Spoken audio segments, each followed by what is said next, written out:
Bienvenue dans Confidence d'entrepreneur. Ici, on vous dévoile de l'intérieur ce qu'un entrepreneur traverse lors d'une opération marquante de son parcours. Je suis Thomas Fertin, entrepreneur et surtout conseiller en stratégie financière depuis près de 10 ans. Je dirige le cabinet Conseil, Finance et Transmission, cabinet de fusion-acquisition basé à Bordeaux. J'ai eu la chance, au cours de mon parcours, de rencontrer des centaines de chefs d'entreprise avec des histoires et des itinéraires incroyables. Et j'ai ressenti le besoin de créer ce podcast afin de pouvoir les mettre en lumière. Dans ce podcast, on désacralise le mythe de l'entrepreneur à succès. La vie d'un entrepreneur, c'est souvent des réussites et des moments de satisfaction, mais il ne faut pas oublier qu'aussi, chacun d'entre nous traverse parfois des moments de crainte ou de difficulté. Chaque mois, je vous plonge au cœur du récit d'un invité qui nous raconte son parcours à travers une opération marquante. Cela peut être une vente, une acquisition, une association ou même l'ouverture d'une procédure collective. L'objectif sera de comprendre le contexte, la stratégie et la construction de cette opération, tout en se mettant dans la peau du dirigeant pour mieux saisir ce qu'il a vécu. Aujourd'hui, pour ce premier épisode, je vous présente Maxime Rideau, président du groupe Eventia, société familiale qu'il a intégrée très jeune en apprentissage pour ensuite en prendre les rênes en rachetant les parts de son père et de ses sœurs. Nous allons revenir sur son parcours, ses choix stratégiques, managériaux, familiaux, pour découvrir ce qui fait de Maxime une véritable force tranquille. Si vous aimez le contenu, n'oubliez pas de vous abonner, de nous laisser une note sur votre plateforme préférée. Cela nous aide vraiment à faire connaître notre travail et nous encourage à dénicher des histoires toujours plus intéressantes autour de parcours uniques d'entrepreneurs. Dernière chose avant de passer au podcast, je tiens personnellement à remercier Maxime d'avoir accepté mon invitation. Je sais qu'il n'aime pas se mettre en valeur et qu'il fait cet exercice pour nous aider, mais également l'agence 16h33 qui nous accompagne dans la mise en place de ce concept. Et enfin, les équipes de conseil, finance et transmission qui portent ce projet pour mettre en lumière des parcours toujours plus intéressants. Bonjour Maxime. Bonjour Thomas. Merci beaucoup de m'accueillir chez toi, merci d'avoir accepté mon invitation. Avec plaisir. Pour commencer, est-ce que tu peux te présenter assez rapidement ? Ouais, donc Maxime Rideau, j'ai 32 ans, je suis marié avec Marion, j'ai 2 enfants, Jules et Lola. J'habite à Angoulême et je travaille à Angoulême, je fais de la gestion de patrimoine, j'ai la double casquette, gestion de patrimoine pour la partie conseil et courtier pour la partie professionnelle. Voilà, et j'ai racheté le cabinet de mon père. Super. Quel est le cheminement qui t'a conduit à ta position actuelle ? Comme beaucoup de jeunes, à 18 ans, je savais pas trop ce que je voulais faire. J'étais en terminale, je savais plus ou moins que je voulais être dans le commerce et tout, et puis j'ai toujours dit que j'ai eu 2 chances dans ma vie. La première, c'est que j'avais mon père qui avait sa boîte. Mon père me dit, je suis parti sur un BTS, négociation relation client, donc truc un peu pour la vente. Et mon père me dit, si tu trouves pas de boulot, au pire tu viendras dans la boîte. Puis à 17 ans et demi, forcément, j'ai pas trouvé de boulot, quoi. Le chemin était fait. Donc, première chance, c'est que mon père avait sa boîte, et puis je suis arrivé en septembre dans sa boîte, et puis j'avais pas trop d'idées de ce qu'il faisait. Et la seconde chance que j'ai eue, c'est que j'ai eu 2 ans pour découvrir, et j'ai kiffé, quoi. Vraiment, c'était ce que je voulais faire, j'ai eu le temps de découvrir sereinement, et puis de tomber amoureux du métier. Et là, ces deux années-là, me faisant découvrir le métier, j'ai su que je voulais faire ça, et continuer. Top. T'as duré 2 ans, après tu es parti 2 ans. Après, je voulais voir ailleurs, j'étais en licence banque assurance que j'ai fait au Crédit Agricole. Je pensais faire beaucoup plus longtemps au Crédit Agricole, je savais que je reviendrais travailler avec mon père, mais je pensais pas que je reviendrais si vite. J'ai fait 1 an au Crédit Agricole, et l'esprit grand groupe, alors là, c'est un super employeur, moi je critique pas du tout le Crédit Agricole, bien au contraire, j'aimais beaucoup le directeur général à l'époque et tout. Mais l'esprit grand groupe me plaisait pas, me convenait pas, surtout ayant déjà fait 2 ans dans un cabinet avec mon père. J'ai su ce que je voulais faire tout de suite. Donc dès la licence finie, je suis venu voir mon père et j'ai dit « Papa, j'aimerais bien revenir travailler avec toi », donc ça s'est fait comme ça. C'est l'esprit petite entreprise ou c'est... parce que ça faisait quelle taille à l'époque chez la boîte de ton père ? Combien on était ? On était une dizaine, je pense, à l'époque. Ah, c'est déjà pas mal. Ouais, ça oscillait parce que comme il y a des mandataires, des fois il y a des mandataires et tout. Ouais, entre 8 et 10. Et c'était quoi ? C'était la boîte familiale qui te manquait ou... Il y avait ça, je savais que c'est ce que je voulais faire.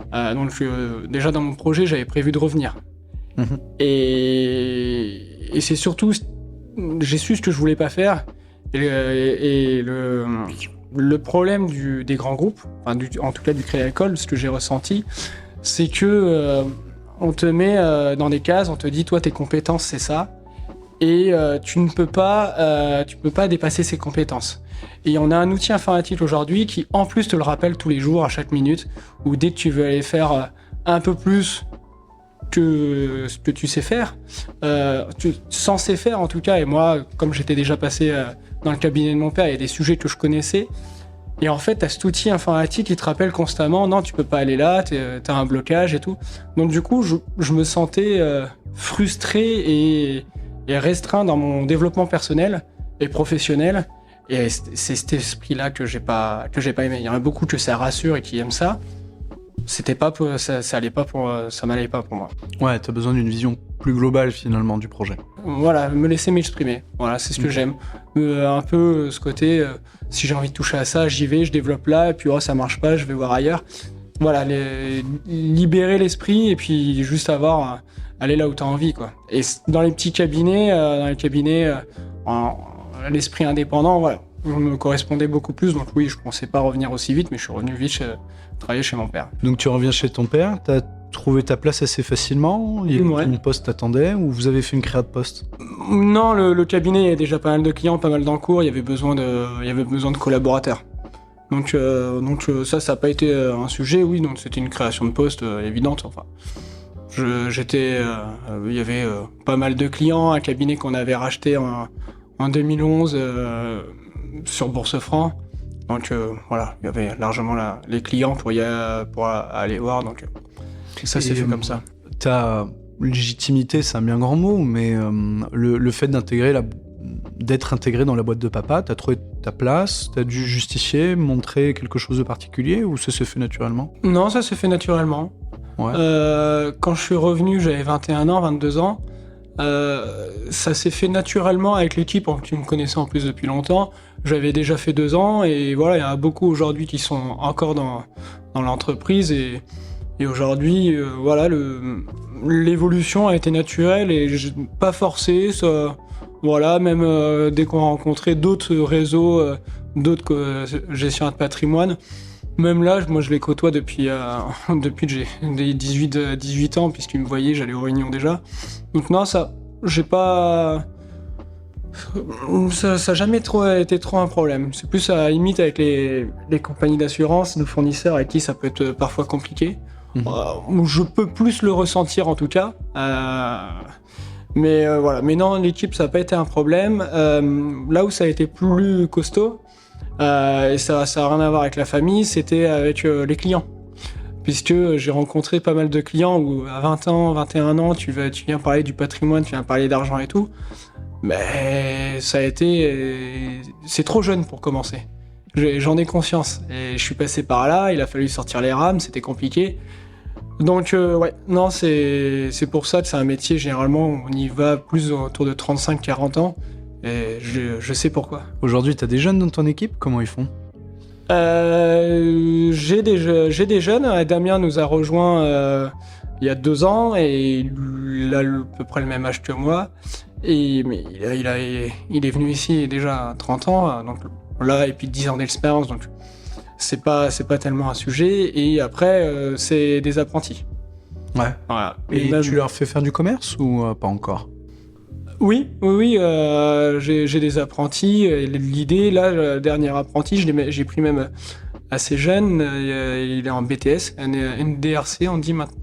Donc, comme moi. Et là, l'objectif avec lui, c'est qu'on évolue sur 5 ans et qu'il aille jusqu'à un bac plus 5. Donc, ça ferait 5 ans de potentiel d'alternance. C'est une vision long terme. C'est comme ça que je vois les choses et c'est ce que je lui ai expliqué. Et il a à peu près la même projection. Donc, espérons que ça fonctionne bien. Ok. Et après, j'ai une autre apprentie, mais elle est sur l'IMO. Sur la partie immobilière? Ouais. Alors, ça tombe bien, c'est justement là où je voulais t'amener. Aujourd'hui, donc, groupe Erantia, parce que je crois pas que tu l'aies cité. Donc, oui, c'est vrai, j'ai pas dit. C'est ta société, c'est ton groupe.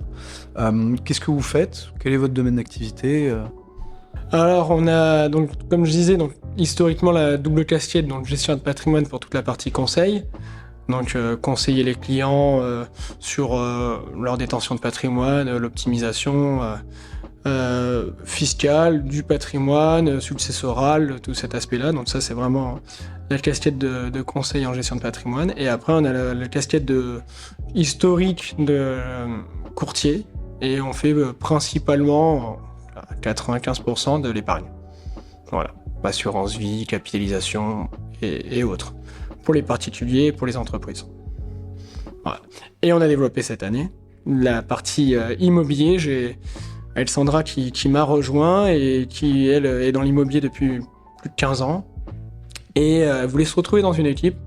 Donc ça a été assez évident qu'on travaille ensemble. Et donc on a créé cette agence cette année, cette agence immobilière. Où l'objectif, ayant la clientèle, c'est de vendre les biens de nos clients. On a la confiance de nos clients. Et donc autant ils sont contents de pouvoir nous confier leurs biens à vendre. Et donc ça se développe plutôt bien, ça. C'est bien parti. D'un point de vue stratégique, pour toi, c'était quoi le but? C'était une opportunité qui a fait le larron, ou t'avais ça dans un coin de ta tête à te dire il faut que j'arrive à diversifier ou à apporter du service en plus à mes clients? Alors, non, c'est même pas pour une question de service en plus. Oui, bien sûr, indirectement, mais moi je suis plutôt un amoureux de l'immobilier. J'ai toujours aimé ça. J'aime bien le faire d'une certaine façon. C'est compliqué pour moi de tout faire. Il y en a beaucoup qui veulent faire et de l'immobilier de l'épargne. C'est pas possible. Ça. Pour moi, j'y crois pas trop. Je suis plutôt à rajouter des compétences en interne et à chacun ses forces et faire une vraie équipe. Donc l'immobilier, par appétence, je voulais y aller. On a commencé à le faire avec Alain sur Périgueux, qui est un autre salarié. Et puis bon, j'ai voulu accélérer et professionnaliser tout ça. Donc c'est l'occasion qui a fait. Et l'amour. Par contre, l'envie de développer cette partie-là. Je me suis pas senti forcé de le faire en disant faut que je diversifie ou quelque chose comme ça. C'est plus c'est là où j'ai envie d'aller et m'éclater, on y va. T'as parlé d'Angoulême, tu viens de parler de Périgueux. Il me semble que peut-être que Poitiers est passé par là, mais aujourd'hui vous êtes multi-départements. On a 4 bureaux. On a 4 bureaux. On est présent sur Bordeaux, Poitiers, Angoulême, Périgueux. Et puis alors, on n'a pas de bureau, mais on est également là, en Charente-Maritime. J'ai Damien, un collaborateur qui est en Charente-Maritime.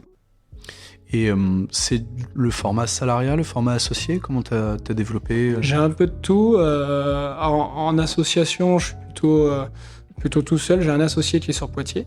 Et ensuite, et après, j'ai des salariés et j'ai des mandataires, comme des agents commerciaux. Voilà. J'ai pas un format défini type. Je suis plutôt ouvert à la discussion et au profil de la personne. Il y a des choses qui conviennent plus à certaines personnes, d'autres à d'autres. Il faut s'adapter. Ouais, tu t'adaptes plutôt que de créer un moule dans lequel tu essaies de faire rentrer tout le monde d'office. Tout à fait. Ok. Aujourd'hui, qu'est-ce qui fait que tes clients viennent vous voir vous? Il y a pas mal de CGP sur la place, il y a pas mal de mandataires. Qu'est-ce qui fait que quelqu'un vient voir le groupe Hérancia? Moi, nous, on fonctionne que à la recommandation. Donc, les clients doivent être satisfaits, j'imagine, s'ils nous recommandent. Mais voilà, on développe pas de stratégie sur Internet. Voilà, c'est vraiment le modèle qu'a conçu mon père il y a 25 ans. Il est parti de là, il est parti de zéro et il a créé un cabinet où aujourd'hui on gère 220 millions d'euros pour nos clients. C'est un modèle qui fonctionne, donc il faut continuer. Et voilà, uniquement la recommandation et ça fait des recommandations de qualité. Du coup, vu de l'extérieur, qu'est-ce qui fait la valeur, le diamant brut que tu exploites finalement, vu de l'extérieur par rapport à ta société? On est un métier, la gestion de patrimoine, c'est un métier qui fonctionne beaucoup à l'humain. C'est un métier d'indépendant pour moi. J'ai beaucoup de mal à croire que demain, et pourtant c'est ce qui est en train de se faire sur le secteur, que tout le monde se rassemble et font des grands groupes. Pour moi, c'est pas comme ça que je vois le métier, c'est de l'humain, il faut connaître la personne. J'explique toujours qu'on a un peu le métier du banquier d'il y a 30 ans. Quand j'étais au Crédit Agricole, que je discutais avec les banquiers qui étaient plus sur la fin que sur le début, la façon dont ils me parlaient de leur métier, d'arriver à l'agence, de prendre les papiers et puis après d'aller faire le tour de tous ses clients et tout, et il les connaissait depuis 15 ans, 20 ans, c'est ni plus ni moins ce qu'on fait aujourd'hui. J'ai des clients qui m'ont connu tout petit puisque et j'avais 8 ans et aujourd'hui ils sont toujours clients du cabinet. On a les grands-parents, on a les parents, on a les petits-enfants, donc c'est un métier qui touche qui touche l'humain, et donc de la sincérité et fait de la sincérité auprès de nos clients, c'est ce qui fait que si on est apprécié, ils nous recommandent. Voilà. Et je vois pas le métier différemment. Si demain il devait être différent, je ferais autre chose. Aujourd'hui, c'est un sujet d'actualité, moi, sur lequel j'aime beaucoup faire un peu discuter les gens en termes d'organisation de travail. Ici, on est chez toi, on est aussi dans tes bureaux. Tu as fait un mix des deux. Comment est-ce que tu arrives à faire coïncider ta vie de dirigeant d'entreprise ? On n'en a pas encore trop parlé, mais on y reviendra par rapport au fait que tu as pris la direction du groupe. Comment est-ce que tu arrives aujourd'hui à faire coïncider ta vie de dirigeant avec justement ta vie personnelle ? Tu l'as dit, t'es marié, t'as des enfants, t'es impliqué personnellement. Comment est-ce que tu arrives à trouver ton équilibre ? C'est des choses sur lesquelles on tâte toujours. C'est compliqué de trouver la bonne organisation, parce qu'il faut trouver le bon équilibre. J'ai toujours vu mon père beaucoup travailler, beaucoup, faire beaucoup d'heures. Je suis pas un feignant, je fais pas mal d'heures. Après, quand j'ai racheté, j'ai essayé de trouver et de réfléchir à ce que je voulais. Alors, on tâte toujours à trouver la bonne organisation, comment ça fonctionne et tout, pour trouver le bon équilibre. Donc, pour moi, il n'y a pas un bon modèle. Je pense avoir trouvé mon modèle aujourd'hui, mon organisation. Et voilà, faut chercher. En 2019, quand j'ai repris, je disais, j'ai vu ce que mon père a fait. J'ai essayé de me dire, ok, je vais essayer de gagner des heures, là où je peux y gagner, et des heures qui sont potentiellement improductives. La voiture, là, on fait beaucoup de voitures, on a une clientèle qui est assez éparpillée sur le Grand Ouest. Je me suis dit, tiens, ce que je vais faire, c'est que je vais commencer à faire un peu comme lui en étant salarié. J'avais beaucoup sur la Charente-Maritime au début. Je me suis dit, allez, on va essayer de faire autre chose. Je vais recruter quelqu'un sur la Charente-Maritime. Et moi, curieusement, on était assez peu implanté à Angoulême. On a une clientèle qui est surtout autour d'Angoulême, mais à Angoulême, on était assez peu connus. Donc je me suis dit, moi, je vais développer Angoulême. En plus, c'est ce que j'aime, aller voir des nouveaux clients. Donc ça fait depuis 2019 que je développe le marché angoumoisin. Comme ça, je suis chez moi tous les soirs. C'est plus facile, moins de route. Donc ça me convenait. J'essaie de développer ça pour tous mes collaborateurs. Donc j'ai recruté quelqu'un en local pour gérer la Charente-Maritime et pas prendre de quelqu'un d'Angoulême pour aller en Charente-Maritime. Et voilà, donc c'est un peu cette vision-là d'avoir des personnes dans tous les départements. C'est mieux, voilà. Ça sert à rien de faire. Faut essayer d'optimiser ces heures productives et c'est celle-là que je passe avec ma famille. Parce que voilà, je suis très proche de ma famille. J'ai besoin de dire au revoir, bonne nuit à mes enfants tous les soirs. Donc, faut que je sois rentré. Donc, je suis plutôt du matin. Je travaille beaucoup le matin et le soir, j'essaie de pas débaucher trop tard. Je débauche un peu trop tard encore au bout de ma femme, mais j'essaie de. Ouais, on est un peu tous pareil. Aujourd'hui, tu es satisfait de ce que tu as mis en place ? Est-ce que, d'un point de vue, encore une fois, organisation perso, alors tu me dis, parfois je finis un peu trop tard, mais au niveau des équipes, de ta stratégie, de ton développement, est-ce que, ouais, c'est cool ? C'est bien ce qui se passe ? Franchement, ouais, j'ai trouvé l'équilibre. T'as trouvé l'équilibre ? Ouais, aujourd'hui, j'ai trouvé l'équilibre, ouais. C'est... Là, aujourd'hui, je m'éclate. J'ai ni l'impression de passer trop de temps au travail, j'ai l'impression de profiter de la famille, je me suis remis au sport depuis 2 ans, donc j'ai le bon équilibre en soi. Voilà. Donc, et ça fait 15 ans que je le cherchais, et voilà, on finit par trouver, je pense. Comme tu le sais, mon métier depuis une dizaine d'années, c'est de conseiller les dirigeants dans leurs opérations financières. Je suis particulièrement attaché à pouvoir mettre en lumière et mettre en valeur des parcours entrepreneuriaux. Parce que, bon, alors moi c'est très égoïste, ça fait 10 ans que je les prends pour moi, j'en rencontre un certain nombre tous les ans, et on a des belles histoires que j'ai envie de mettre en lumière sur des thèmes un peu spécifiques. Le but de ce podcast, c'est de parler sans langue de bois. On a toujours l'image au restaurant, on a une belle assiette, le serveur il est aimable et agréable, le vin est bon, il est à bonne température. Ce qu'on ne voit pas, c'est que dans l'arrière-cuisine, parfois, le chef il s'est pété le pied, il y a un commis qui est pas là, il y a le four qui est tombé en panne en plein milieu du service. Voilà, le but c'est de parler des aspects positifs, c'est très important, mais également, parfois il y a des moments de doute, il y a des moments un peu plus difficiles, il y a des freins. Et l'enjeu, c'est justement de parler un peu de cet autre côté de la barrière, donc on a une fâcheuse tendance à mettre un peu de côté. Et voilà, tout le monde a du succès, bien entendu, mais les étapes de succès, parfois, il y a des étapes, des épreuves à franchir. Et donc le but du jeu, c'est ça, c'est d'arriver à lever le voile un peu sur cet aspect-là, les aspects positifs, mais également parler un peu des aspects de questionnement. La vie de dirigeant, je sais pas si tu iras dans mon sens, mais on se pose beaucoup de questions tout le temps. Et le but du jeu, c'est de parler aussi de cet aspect-là pour les gens qui ont envie d'entreprendre et qui se rendent compte des tenants et aboutissants. Tu l'as dit, tu as racheté la société à ton père. On n'en a pas trop parlé, mais tu avais d'autres membres de ta famille au sein de la société. Je t'ai questionné un petit peu tout à l'heure sur comment s'est passée ton intégration, elle a été bonne. Aujourd'hui, est-ce qu'il y a d'autres membres de ta famille qui sont toujours là, pour commencer ? Et puis après, on va peut-être parler du cheminement que tu as suivi justement pour le rachat. Comment c'est venu finalement ?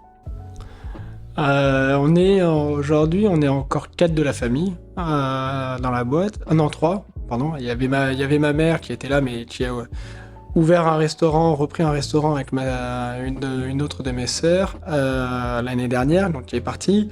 J'ai ma sœur Manon qui travaille avec moi, toujours, et il y a mon père qui est toujours dans l'entreprise. Donc, il y en a encore 3. Il y a beaucoup plus j'ai 5 frères et sœurs en tout, donc on est 3 dans l'entreprise aujourd'hui. Et on était 4. Et donc tu l'as dit, toi tu as pris le choix de racheter. Donc en 2019, tu l'as fait en 2 temps, je pense, c'est ça ? Ouais. Comment ça t'est venu ? Alors 2019, t'étais jeune, t'avais pas 30 ans. Comment tu t'es levé un matin en disant je vais racheter les parts de mon père ? Je suis plutôt une personnalité à vouloir aller vite. Tout le monde me le dit, me le reproche pas forcément, mais il faut me suivre, ça c'est sûr. J'ai toujours eu cette pression. J'ai une anecdote. Ma femme, quand elle est sortie des études, elle est professeure des écoles, elle n'avait pas commencé à travailler, elle a eu son diplôme en juin, elle n'avait pas commencé à travailler, elle avait déjà signé un compromis au mois d'août pour acheter une maison. Donc, la pauvre, faut qu'elle s'accroche, et voilà, j'ai toujours tendance à vouloir aller vite et faire Voilà, je suis assez pressé. Donc du coup, je suis pas étonné d'avoir racheté la société avant 30 ans. Alors commencé à racheter, j'ai été voir mon père en 2018. Je lui ai dit, écoute, j'étais en train de faire, parce que j'ai fait un master, un diplôme universitaire à l'OREP, expert en gestion de patrimoine. Et pendant que je faisais le diplôme, je dis mais je sais ce qu'on va faire, c'est je veux racheter. Je proposais à mon père de racheter ses parts. Lui, il va garder des parts, mais au moins il va pouvoir déjà en profiter un petit peu. Moi, je vais monter en capital et je vais pouvoir commencer à mettre mon organisation. Lui, il a toujours eu une vision plus de... C'est un indépendant dans l'âme. C'est un indépendant qui a très bien réussi, donc il a fini par se structurer en société, mais surtout avec un esprit d'indépendant. Donc du coup, je lui ai proposé je lui ai dit, écoute, je prends la majorité, je rachète, toi tu gardes des parts. L'idée, c'est que tu suis tes clients, et tu t'amuses, et tu fais ce que tu aimes, aller voir tes clients, et moi, ça me laisse le temps de m'organiser, de structurer, de faire mon équipe, voilà. Donc le deal a été là, et puis ça, mon père est pas trop... j'ai une grande chance à ce niveau-là, et il me fait grande confiance, et il me dit, il n'a pas réfléchi, il vas-y, banco, on y va. Et ça lui allait bien. Donc c'est comme ça qu'on s'est lancé en 2019. Je me sentais prêt, enfin je me suis même pas posé la question, c'était plutôt évident, je me suis jamais posé la question de mon âge. Comme dit Mbappé, c'est pas une question d'âge. Voilà, c'est un peu pareil pour moi. Donc j'étais voir mon père, on a racheté, et puis j'ai commencé à mettre en place mon équipe à partir de 2019. ma vision, avec mes erreurs, mais je me suis raté sur certaines choses. Il y a des choses qui ont bien fonctionné, sinon ce serait beaucoup plus compliqué aujourd'hui. Et voilà, mais au moins je fais mes erreurs et j'avance tranquillement. Alors c'est très drôle parce que tu dis je suis impatient, j'ai envie d'aller vite, et d'un autre côté tu as une façon, on va dire à la papa, de gérer la boîte, où tu dis moi c'est de la recommandation, on n'a pas de stratégie de croissance particulière. Comment est-ce que tu arrives à faire ce delta entre ta façon de gérer ta vie perso finalement, parce que c'est du personnel de racheter une société, et ta façon de gérer ta société où vous êtes la force tranquille, la force quand même, parce que vous êtes en croissance et tu as toujours des nouveaux projets, mais on n'a pas l'impression d'avoir le même dynamisme en fait. Ça se développe bien, comme je disais, c'est que le souci qu'on a commercialement, c'est que demain, je voudrais pas être à la tête d'une société où j'ai 30 salariés et j'ai plus le temps d'aller voir des clients. C'est ce que j'aime, aller voir mes clients. Donc déjà, faut développer intelligemment pour pouvoir garder cette partie-là. Donc c'est plus par volonté à ce niveau-là. Après, la difficulté qu'il y a dans mon métier, comme je disais, c'est que c'est surtout un métier de personne. C'est-à-dire que les clients ont confiance dans les conseillers qu'ils peuvent avoir en face. Il n'y a rien de pire pour moi que le turnover. C'est-à-dire que si je dois mettre demain un collaborateur chez un client et que 6 mois après, c'est un nouveau collaborateur qui vient, on va perdre la confiance des clients. Donc, je prends le temps, je développe, et c'est pas évident de trouver les bonnes personnes aux bons endroits. Ça, c'est la difficulté, j'y arrive de plus en plus. Je suis content du recrutement de Damien en Charente-Maritime, tout se développe bien. C'est plus une question d'opportunité, en fait. Je rencontre quelqu'un, je me dis, tiens, c'est la bonne personne, banco, on y va. Mais j'ai pas envie de recruter, prendre beaucoup de gadins à ce niveau-là, ça fera plus de tort à mon entreprise qu'autre chose. Donc, en termes d'évolution, il vaut mieux être, comme tu dis, une force tranquille et évoluer tranquillement à ce niveau-là. Sinon, on peut faire des erreurs et les erreurs peuvent être plus catastrophiques qu'autre chose. Voilà. C'est plus facile de développer sur des activités annexes, comme l'immobilier.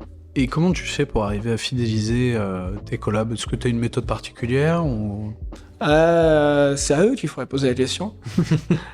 J'estime qu'avoir une équipe qui ne tourne pas, comme je disais, on parlait plutôt des conseillers, mais même le recrutement que j'ai fait, c'est ma principale réussite, c'est d'avoir mis une équipe pour répondre aux clients en office, en middle office comme on dit, performante, et je suis content que j'ai mis en place à ce niveau-là, et des recrutements que j'ai fait, Alexandra, Lorraine, entre autres. Et du coup, je considère que les salariés, c'est la principale force d'un cabinet.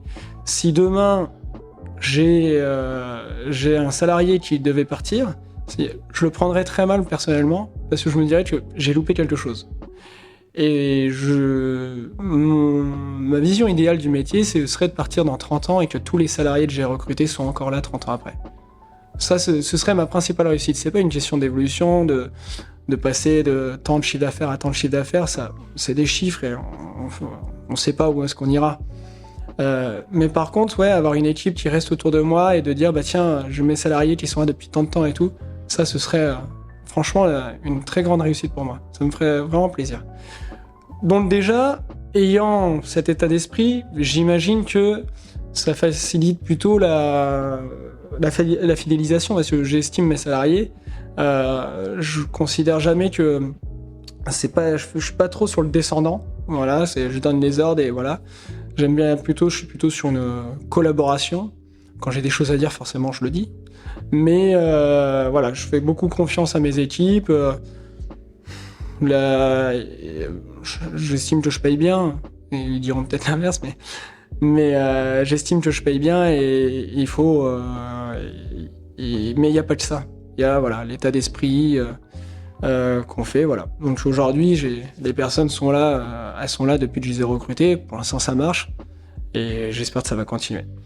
Ton père t'a laissé naturellement les clés du camion ou t'as dû affirmer un peu ta position Ça, c'est génial. À partir du moment où il a dit banco, il a toujours été là pour me dire vas-y, quand j'avais besoin. Donc c'est plus moi qui le consulte en tant que conseil. Lui dire t'en penses quoi, là je pense à ça, j'aimerais bien avoir ton avis, voilà. Pas plus tard qu'il y a 2 jours, je l'ai encore été le voir, je lui ai dit tiens, je veux faire ça, comment tu vois les choses toi? J'aime beaucoup. Par contre, ça jamais, à partir du moment où il a dit bah je t'ai vendu les parts, vas-y fais tes erreurs. Et ça c'est génial. Ça c'est la chance que j'ai, c'est qu'il m'a tout de suite fait confiance. Je le sais vite quand il est pas d'accord, mais s'il est pas d'accord, il n'ira pas intervenir et dire non, tu fais pas comme ça. Je suis pas d'accord, fais-le. Si t'as fait une connerie, bah t'as fait ta connerie. Et voilà. Il m'a laissé tout de suite les clés du camion. Et quand j'ai besoin, il est là. Comment t'as fait au départ pour te dire bon bah voilà, la première action, ce sera celle-ci, la première bêtise, ce sera celle-là. Qu'est-ce que t'as fait par exemple? La première bêtise, première erreur que t'as commise? La première erreur, ça a été la gestion. On a déménagé en même temps, parce qu'on a tout fait en même temps. On a déménagé les bureaux en même temps. Et j'ai pas du tout aimé la façon dont c'est fait. Ça a été précipité. Ouais, c'est cette partie-là, la première erreur, qui a failli avoir des conséquences à plus long terme sur Alexandra qui était arrivée à l'époque. Je voyais bien que elle était pas heureuse de son arrivée. On n'en a jamais spécialement parlé, mais je l'ai vu. Donc, ouais, tu vois, c'est prendre le temps, et plus de temps. Ouais, il faut prendre plus de temps et faire les choses un par un. Voilà, la première erreur a été là et ça a failli avoir des effets néfastes. T'as racheté la majorité donc en 2019. Aujourd'hui, tu es totalitaire, quasiment totalitaire, il me semble. J'ai racheté la seconde partie de mon père et les parts l'année dernière. On a failli se rapprocher d'un groupe. L'année dernière, on a eu une proposition, une belle somme qui nous proposait. Mon père, lui, il est quand même proche de la retraite. J'avais pas envie de lui refuser ça. Donc la proposition qu'il faisait, c'est qu'il nous rachetait et je restais directeur en tout cas de la société. Au début, j'ai accepté. Et puis, après réflexion, quand on est dans le jus au quotidien, on n'a pas le temps de sortir un peu la tête de l'eau, c'est dur de réfléchir. Et au début, j'ai accepté, et puis à un moment donné, j'ai réussi à sortir un peu la tête de l'eau, un peu forcé, mais d'avoir le temps de réfléchir, et j'ai changé d'avis, j'ai décidé de racheter les parts à ce moment-là. J'étais voir mon père, je lui ai dit non, en fait, je vends pas, et je te rachète. Et je t'ai racheté au prix qu'il nous proposait. Ah, prix fort, du coup. Ouais, pas prix fort, ouais. C'est quoi? C'est une question de respect pour ton père? C'est te prouver aussi que t'étais capable de payer ce prix-là? C'est une question de respect. J'ai des frères et sœurs, quand j'ai racheté en 2019, on n'est jamais passé par donation, déjà pour faciliter les choses, mais comme ça, il n'y a pas de débat avec les frères et sœurs. Voilà, on est une famille très proche et il faut faire tout ce qu'il faut pour que ça reste, et je voulais pas que ça devienne un sujet un jour entre nous. Donc au moins j'ai racheté, c'est clair, on en profitera tous à la fin, et voilà, et on en profite déjà parce que avec le fruit des rachats, ils ont acheté une belle maison, on y va tous les étés, on s'y retrouve, donc voilà. Donc au moins, et puis le prix fort, parce que je peux pas être avantagé par rapport à mes frères et sœurs, donc j'ai dû m'aligner, et puis c'était ma décision, donc c'est normal que ça ne lui coûte pas à lui et que ce soit à moi de faire l'effort. C'est étonnant, venant de quelqu'un qui fait du patrimoine, on a plutôt le principe de l'utilisation, etc. Ouais, mais le patrimoine, c'est aussi la famille. Dans le patrimoine, il y a la famille, donc faut tout prendre en compte. Qu'est-ce qui a fait le phénomène vraiment déclenchant pour toi, où tu t'es dit non, je peux pas vendre, faut que je rachète, il faut que je sois chez moi, et je pense que tu t'es dit que t'avais pas fini l'histoire déjà pour commencer? Alors ouais, ça tout à fait. Alors, en fait, ce qui s'est passé, c'est que on avait... Pour l'anecdote, triste anecdote, mon père avait des gros soucis de santé l'année dernière. Très gros, et on l'a rejoint, et il était à l'hôpital le lendemain. Et, on a reçu la LOI le lendemain de son problème. La lettre d'intention d'achat. Et forcément, je pouvais pas lui en parler à ce moment-là. Donc j'ai discuté avec le groupe et leur ai dit écoutez, on va reporter les discussions parce que là, voilà ce qui s'est passé, et on se donne rendez-vous un peu plus tard. Forcément, ils ont compris. Et en fait, la chance non, ce malheur-là, tout s'est vite amélioré, et tant mieux, au niveau familial. Mais la chance que ça a eu pour moi, c'est que ça m'a donné un mois pour réfléchir. C'était l'été, donc voilà, c'était l'été, j'étais plus tranquille et j'ai eu le temps de réfléchir sur ce que je voulais. Et j'ai sorti la tête de haut. Et en fait, je me suis rendu compte que non, je voulais surtout pas ça. Je voulais rester indépendant, je voulais continuer de travailler comme je voulais, développer comme je l'entendais. Donc, le sachant et prendre le temps de réfléchir m'a permis de dire, d'aller voir mon père et dire papa, en fait non, je refuse la vente et je te rachète. Et puis c'est pas à toi. Par contre, c'est ma décision, c'est pas à toi de ça doit coûter. Donc ça s'est fait comme ça. Bravo. En tous les cas, c'est un bel exemple d'avoir envie de se sortir. Enfin voilà, on dira pas la suite. Je me voyais pas demander mes vacances. Et aller sur une plateforme et dire tiens, j'aimerais bien partir en vacances cette semaine-là. C'est bête, mais c'est pas bête. Je comprends. Je comprends tout à fait. Sans trop rentrer dans le détail, donc c'est un groupe. Tu as dit 230 millions, c'est ça, donc 220 millions d'encours. Ça se valorise bien comme activité. Comment est-ce que tu es allé voir les banques? Comment est-ce que tu as convaincu les banques sur ta vision, sur ta capacité à rembourser cette dette? Parce que 2023, pardon, tu n'avais pas fini de payer ta première dette, je pense. Non, elle n'est toujours pas finie. Donc là, tu as les deux qui s'accumulent. Premièrement, est-ce que tu as eu des craintes particulières où tu t'es dit de toute façon, faut que ça marche, donc on y va, go? Et comment tu as réussi à convaincre tes banques? Parce que bon, c'est quand même une période un peu particulière. Tu avais déjà plus de la moitié du capital, mais néanmoins, ça reste quand même un bel exercice à 31 ans, mine de rien.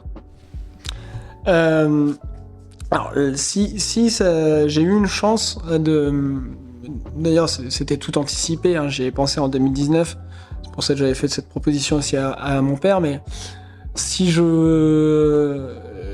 profité de quelque chose sur l'aspect familial, c'est que à partir du moment où je rachetais et que mon père était encore présent en 2019, ça sécurisait les banques. Donc ça a été facile d'avoir l'emprunt à ce moment-là parce que il y avait une logique de transmission. Donc ça m'a favorisé les choses. En 2019, ça m'a aidé et aujourd'hui, 5 ans après, les choses se passent bien, voire très bien. Forcément, ça n'a pas été plus que ça compliqué pour emprunter. Moyennant quand même, on a trouvé un arrangement avec mon père pour justement compenser la dette que j'ai pas. On est passé d'une partie en crédit vendeur parce que l'accumulation des deux aurait été compliquée. Donc voilà, il y a une partie qui s'était fait en crédit vendeur, donc l'effort que j'ai demandé à mon père, et une partie qui s'est fait en crédit classique auprès d'une banque. La négo sur le crédit vendeur, c'est venu naturellement entre vous deux? Ouais, c'est encore une fois, quand on s'est vu à la rentrée en septembre l'année dernière, je lui vois comment je vois les choses, et puis mon père m'a dit ok. Voilà. Donc il est pas chiant pour ça, c'est voilà. Si ça pouvait tout le temps comme ça. Ouais, non, franchement j'ai de la chance. Je serais au chômage, mais au moins ce serait plus facile. Vis-à-vis de cette opération, bon, j'imagine que tu es satisfait. Est-ce que tu aurais changé quelque chose ou... Non, franchement là, tout se passe bien, ça se passe comme je l'avais anticipé. La boîte évolue comme il faut. Donc non, franchement, là je touche du bois, ça se passe super bien. On est dans une période un peu étonnante, pour pas dire autre chose. On n'a pas vraiment de gouvernement, on a des élections répétées, on n'a pas de majorité. On a tous les deux un métier qui est assez lié, mine de rien, à l'économie, la politique, à la fois nationale et internationale. Est-ce qu'il y a un élément sous-jacent, toi, aujourd'hui, où tu te dis l'avenir est incertain, un peu gris, ou tout va bien sous le soleil? Alors, déjà, je pense que sur 2 ou 3 ans, on est à l'abri. C'est un peu ma conviction. Je vois rien bouger pendant 3 ans, ou assez peu. Donc, on est plutôt tranquille pendant 3 ans, jusqu'aux prochaines élections. Par contre, celui qui me dit ce qui va se passer dans 3 ans, franchement, je lui tire mon chapeau. Et j'ai un peu peur de ce qui va se passer dans 3 ans. Ouais, c'est ça, pour toi, le point de risque, finalement C'est pas tellement un risque, parce que ça n'aura pas des conséquences financières sur ma société, voilà. Je pense pas, en tout cas, je vois pas trop comment ça pourrait avoir des conséquences, mais Ça aura des conséquences sur mes clients, par contre. Donc, c'est pas impossible que le métier change à ce moment-là, ouais. Ça dépendra qui passera.